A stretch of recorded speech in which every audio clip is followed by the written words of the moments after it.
Well, so one of my other passions for having the channel is also to inspire next generation people for historians like Rick and divers like you and Ken and Ross with artifact preservation.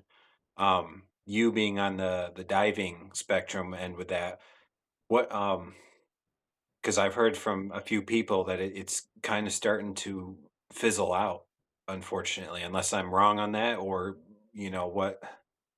It it isn't what it was in the 90s, but it seems steady. As far as the Great Lakes diving, this is a very on in the realm of scuba diving, it's very difficult because of the cold water and the depth, and it isn't like going to Cozumel where you just put on some swim trunks and a tank and jump off the boat. People have to want to do it. So it's a very small microcosm of diving in general. And that seems to be steady. And it turns over. Most of my divers wind up, most of them are in their 40s and 50s. And, but they seem to stay that age. Like ever, I get new ones in as the old ones go out.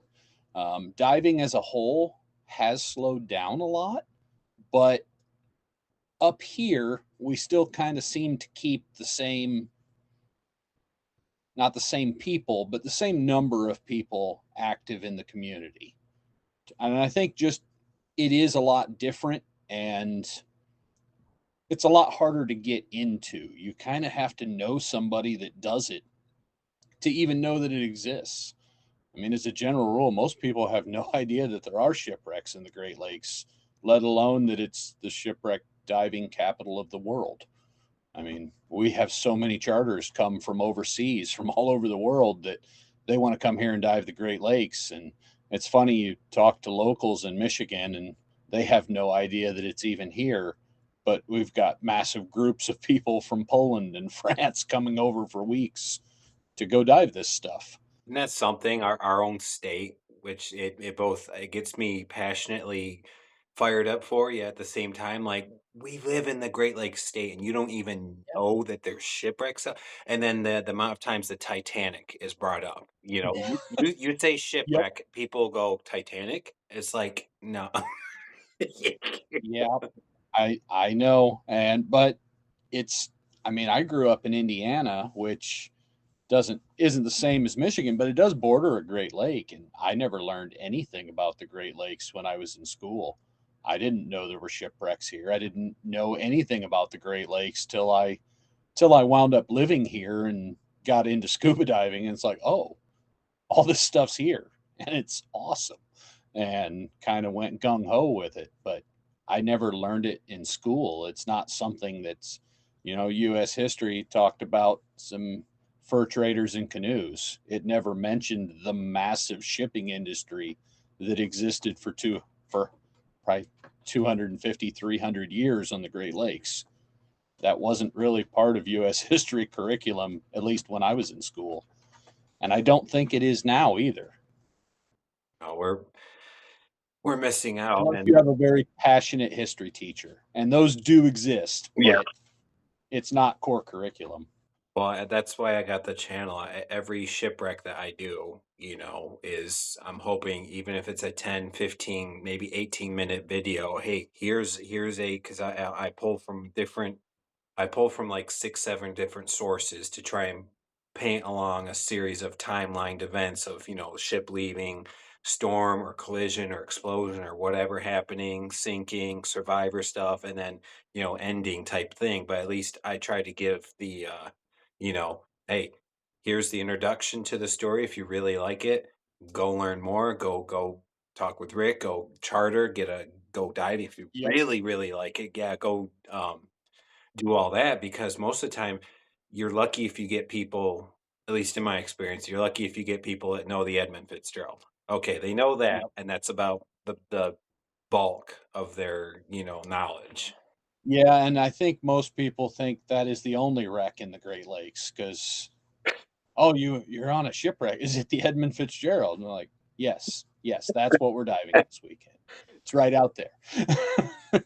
Not knowing, we can't dive on it anymore and all that stuff, like, but I get it. It's hardcore nerds like you and I that enjoy this and know it, and, Yep. we just gotta keep introducing it to people. Hey, there is a whole history out here for people to learn, and, one other question I did have, so the Rex aside, what about, artifacts? Now, are have you come across some pretty interesting artifacts? And then what would you say is your opinion on those? Should we preserve every single one that we can, or do you think there's some we should leave be? Or how? So in Superior, yes, there are just amazing artifacts. I mean, there's like on the Judge Hart, we found a taft rail log just laying on the deck, and then right beside it, still mounted on the rail, was the meter for the taft rail log. I've seen taft rail logs before. Every museum has one. I've never seen the meter that it hooks to. It's just so many things on that wreck that were just perfect because nobody dives it, and it's perfect, and it's deep, and it's so remote. Just it has this combination of everything is still there, and you get down in the engine room on it, and all of the parts are still on the shelves in the little boxes. The cardboard boxes haven't even come apart because no water moves in there. They're just everything's perfect. As far as protecting the artifacts on the wrecks, I used to be 100% for protect everything, don't take anything off the wreck in the lower lakes. I'm starting to change now because everything that was left on the wrecks, and there's a lot that's still there. The laws helped a lot. People police themselves. It Everything's still there, and it's gone. Even though it's still there, now it's coated in zebra mussels. It's gone forever. It will never be seen again. And the stuff that was stolen in the 70s, now we're seeing it in the museums because people are guilty about taking it. They want to get rid of it and they're donating it to museums. And you're starting to see these items. It's like, I saw one of those on a wreck 15 years ago. I know it's still there, but it's buried in zebra mussels. So I don't really know how I feel about it because I'm glad that the stuff was left and a lot of it was left, but now I'm also looking at it as, man, I wish somebody would have taken it and preserved it, and it wound up in a museum for people to see because you can't see it on the wrecks in the lower lakes. Right. Say Lake Erie's the worst. It has the most zebra mussels just because it's kind of the armpit of the Great Lakes. It's where it turns and everything just dumps there. So all the silt and the zebra mussel, because it's shallower and warmer, the mussels are just insane. And there are no artifacts, even though they're still there. They're gone, and they're gone forever, unfortunately.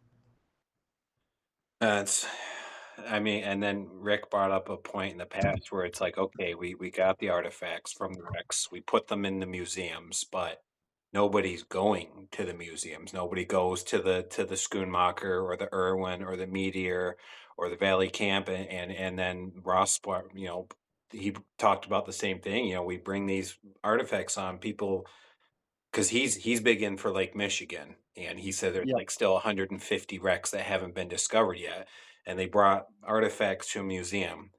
The people just had no interest, and then they got stored in a warehouse somewhere, and they're collecting dust, which is a real shame.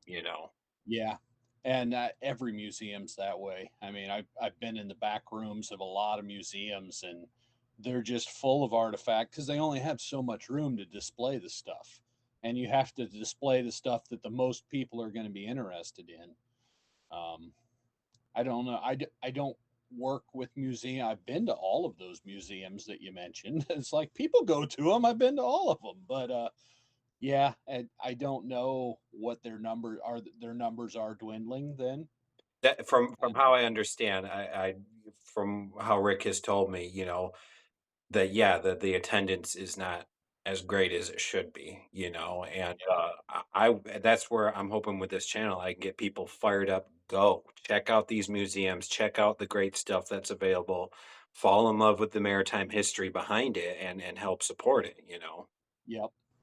Yeah, say I love the different museums. I always stop at them whenever I'm passing through anywhere. You know, if I see a maritime museum, I'm first one in. And yeah, they aren't normally packed. I know I've been to the one in Rogers City several times. It's just a tiny little museum there, and it's great. But I think I am the only. Every time I've gone, I've been the only one in there. So "Oh, Tracy's here yeah, again, alright." but yeah, it is, and that's too bad because there's just so much cool stuff in there. And when you get to know them, that's when you get to go in the back and see even more cool Right. stuff. But yeah, there's just so much stuff buried everywhere, but at least it's preserved. Someone could see it at some point, whereas unfortunately, everything that's been preserved for hundreds of years laying on the decks of these wrecks, it isn't preserved anymore. Yeah. Man, I'm only 35, but I wish I had gotten into this a lot sooner, you know, knowing all about that. Cause I mean, it's just one door leads to the next thing, leads to the next thing. I'm like, man, this is a big treasure hunt for me, you know? Yep. Yep. Yeah, and you know the right people. So like if you wanted to get into the diving side, you could. Roll the red carpet out for me, Tracy, and There you go. Yep. ah. I was going to say, you know enough people, you can get into this if you're interested. Yes, please. Yes, please. But a lot of them say you need a bit more of that too to get your It is an expensive hobby, but all hobbies are expensive now. I mean, unless you're taking up pickleball, I mean, golf is a damned expensive hobby anymore, and it's not near as cool as shipwreck diving. Agreed. So, Agreed. All right, I'm so thankful for your time. I don't know how much time you have left, but I'd like to do a good wrap up here, maybe two or three more questions. Is that okay for you or sure. okay. Yeah, Um, that's fine. while we were talking, there was one other wreck that came to mind that is it the Manasoo that's sitting up Yep. have you been to the Manasoo that's sitting up So, perfectly? yep. So I was the fifth person to dive the Manasoo. Okay. So Ken Merriman found it, and he called he put in a call to a friend of mine, Greg, who also owns a charter company. He or scuba diving charter. He runs out of Canada, and I was on the first group that went out to document it right after it was found. And yes, it is probably the third best shipwreck dive in the Great Lakes, in my opinion. So it's up there. It's pretty high ranking. It unfortunately has taken a little bit of damage since it was found. That was probably close to 10 years ago. I think that was probably 8 or 10 years ago when we dove it the first time. I usually dive it every year when um, Greg, the other charter captain, and myself, we kind of trade off and we'll go diving on each other's boats just to get a break from passengers and actually get to go enjoy the reason we started chartering. But Manasoo is phenomenal, and the car is just makes it all that much cooler when all of a sudden it's like, oh, and there's a freaking Chevy truck in here. Um, but it has had some artifacts disappear off of it, not and unfortunately, Canada isn't doing anything about it. They know who took it, they know who has it and where it is. And apparently, they're okay with the artifacts going missing because they haven't done anything about them for years. Hmm. And, but it's taken a little bit of damage from divers, not a lot, but it is getting dove a lot. And that's great because it is a phenomenal wreck. Um, There oh, go ahead. Ken found two. I think Ken found two in either the same day or the same week up there. The Manasoo and the J.H. Jones. He found both of them at the same time. Jones is nice. If it wasn't right beside the Manasoo, it'd be a lot nicer, but it's the Manasoo just kind of blanks out everything else around it because it's such a nice wreck to dive. Have you been to the Jane Miller? as well? Yes. Okay. Um, no, because 'cause you're not allowed to dive the Jane Miller. Oh, I That did not know that that. that is on the banned list in Canada. Do you know why or no, you don't know why? Human remains were found on it. So anytime there's human remains on a wreck in Canadian waters and it gets reported, Canada says you can't dive on it. I see. But the Jane Miller, they don't have a location listed where it is. They say you can't dive the Jane Miller, but they don't tell you where it is. They know So, somebody knows where it's at. well, they do, but they can't enforce it because they don't know where it is. They just say you can't dive it.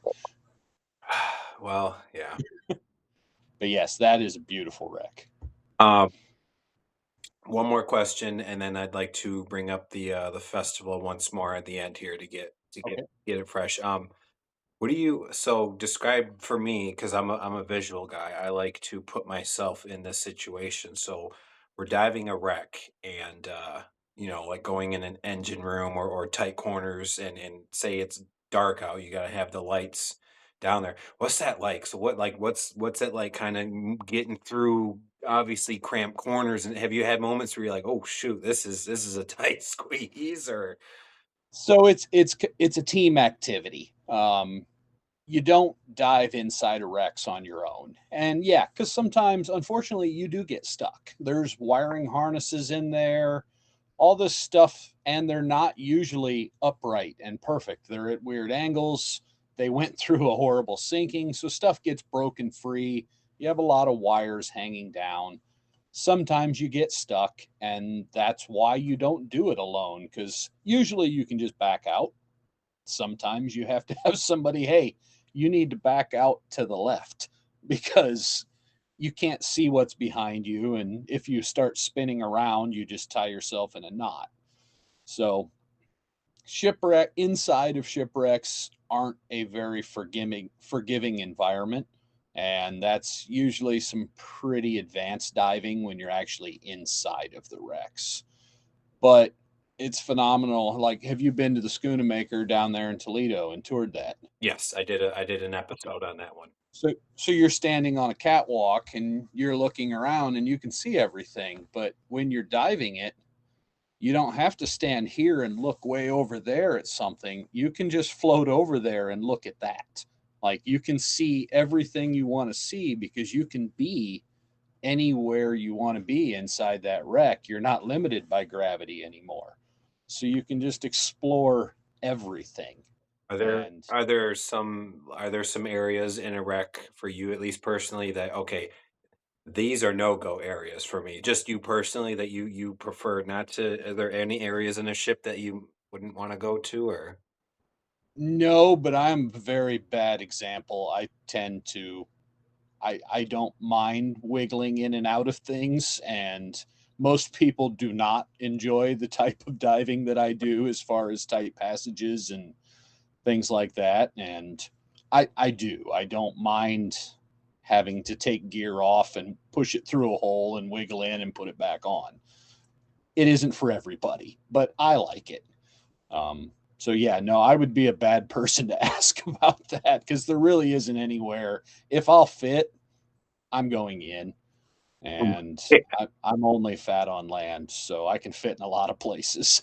Yeah, well, the deeper you go down, right, it's the pressure. Yeah, You're not yeah, I yeah, get yeah, yeah. skinny underwater. I can just scooch right through.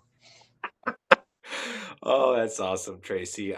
You've been so gracious with your time. I thank you so much for this, and people love when I bring people like yourself on who've been there, who've done that, who's seen it. You know, you're the portal that we get to, get to see into it unless you they go do it themselves or me. But like I thank you so very much for sharing with No us on problem. that. I appreciate you having me. Absolutely. So one last hurrah for the festival next month. It's February 28th. It's the Yep. 44th Great Lakes Shipwreck Festival. Um, and once more, people, what people are, we got good speakers and all that, and booths, and Yep. Yeah. So we got 12 speakers. I think I have about 30 booths right now. They're still trickling in booths every day with various vendors. And tickets are on the website, greatlakeshipwreckfestival.org. Most of the information is on our Facebook page. If you search Great Lake Shipwreck Festival, you'll find us. And Detroit Marriott Livonia, it's the one attached to Laurel Place Mall. It's that Detroit Marriott. And I'll have a booth there for Below the Grade Scuba. So my charter boat will have a booth there. Feel free to stop by and say hello while you're there. And look forward to having everybody out. You know, Okay. I'll have plenty of tickets come out. I'll print more if more people want to come. Yeah. Well, I hope this gives you a boost in attendance, and I'm glad you answered Yep. because I was gonna say, can people find you? You'll be popping in and out of places throughout the day there, Yep. or I'll okay, I'll be running around, but I'll be there, and my wife and dog will probably be manning the booth while I'm running around. But okay. I will be there all day, guaranteed. All right. Well, everybody, I thank you so very much in joining us with Tracy here for this episode, and again after the festival, I hope to have you on again because I'm going to milk you for those shipwreck diving stories and Okay. snares and all that stuff. I love it. I eat it up. So, but yeah, thank you so very much, Tracy, for joining us on this episode here. All right. Well, thank you much, sir. Have a great night.